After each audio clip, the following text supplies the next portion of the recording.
Go to Steam, Settings, Interface and opt into Steam's beta update. Restart Steam and your settings page will now have this new game recording tab. You can now configure it to automatically record your gameplay so you'll never miss a clip again. While it will record any Steam-based game that you play on, Counter-Strike 2 is special because it's one of the games that Valve has already hand-configured it for. After you've played some gameplay, you can either load up Steam's Screenshot Manager, or if you're still in-game, open up the Steam overlay and you'll see the timeline of everything that's been recorded so far. The blue timeline is in different colours for whether you're in-game or in a menu of some sort, so if you're the OCD kind of person who's always checking the scoreboard, then you're going to end up with a very messy looking timeline. Oh no. And don't forget this bar down here. It isn't always obvious where in the timeline you're currently viewing, and you might think it stopped recording mid-game, but actually you're only seeing the older bit of the timeline. So just scroll across like so. You can click on these markers to hop to highlights like the start of rounds, when the bomb gets planted, when you kill a bunch of enemies, or even when you kill yourself.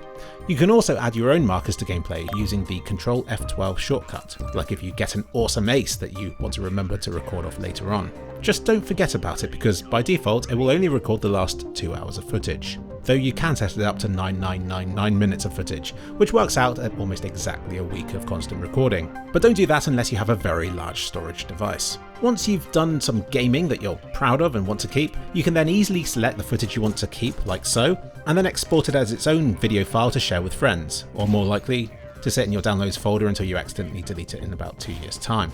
Good news is, you don't need to know any more about it than that. Go on and have fun with it. Valve have configured this feature to work at acceptable settings by default. Great for the people this feature is intended for, and for normal people.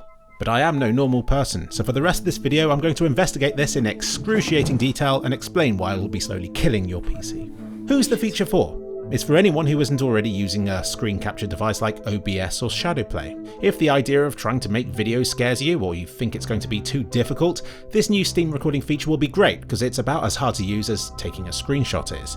In fact, it's even easier than taking a screenshot because with this video capture you can even rewind time. In other words, it's incredibly easy to use. I think Valve is really trying to make it the norm for all gameplay footage to be recorded for everybody from now on using Steam. But anyone who's already using tools like OBS or Shadowplay probably won't use it because it's very limited in its current state, and it uses a very old video recording standard, which I guess makes it easy on our PCs to record, but the video quality isn't great for the file size. In terms of visual quality, the default recording is set to high preset, which is a good place to start. There's definitely a lot of room for improvement though, so if you want your recordings to look nice, then I suggest you ramp it up to highest preset and leave it at that. The files are still going to be fairly small. From high preset, expect something kind of like 1080p YouTube playback quality, so not great. The footage gets a bit fuzzy when in motion, and don't expect crisp, clear outlines to your weapon model or anything like that, but it's good enough for you to be able to see what's going on. I also tried dropping it down to low quality and it looked like something from a 720p Twitch stream, so it's still passable, but it's 2024 and you're better than that. But of course, I wanted to see how bad very low preset was, and it shocked me by being even worse than I expected. I don't think I've seen video quality this bad since I used to record my screen using Hypercam, and that was about 16 years ago. There's just no point in this setting. Don't put yourself through it. It seems you have to restart your game every time for changes to the quality setting to take effect, so bear that in mind too. Screen recorders aren't magic, though these days it's got so good it may as well be. But it is still using your PC's resources to record and to store these clips, and it is slowing your PC down ever so slightly. But thanks to just how awesome literally every graphics card has become at capturing video, apart from the 6500 XT, the impact on your frame rate should be absolutely minimal. I've never worried about having recording software active when doing stuff with my PC because the overhead should only be about 1 or 2%, if that. Looking through the recorder settings, by default this option called Enable GPU Hardware Encoding is active. This is good and you want to use this, because it'll use the video encoding bit of your AMD or Nvidia graphics card, which won't slow stuff down much at all. If you don't use this, then it'll presumably use your processor instead, and this could slow your games down a lot more. So it doesn't sound like it can currently use your processor's graphics card, which is a shame because that would be really practical. I tried it out on my N100 PC, a true worst case scenario and something that's even slower than your PC is, and sometimes it didn't work, stating that the recording had failed, while other times it did work. As you can see from this footage, I got it working in CS2. I know it looks slow and laggy, but that's just— oh, bird! F*** off! Oh. I know it looks like it's slow and laggy, but that's just how this thing runs CS2 normally. I was even able to edit clips from it, and it still managed to save a several minute recording in just a second or two. In other words, this thing really is designed to work on all but the slowest of PCs, and so your PC will have to be either really old or really bad for this screen recorder to not work at all. But what about the graphics card found in the Steam Deck?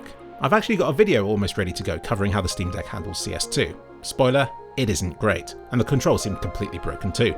But this screen recording tool seems to work perfectly, and within just a few minutes I had sent a recording off to my good friend Tory Black. I hope they like it.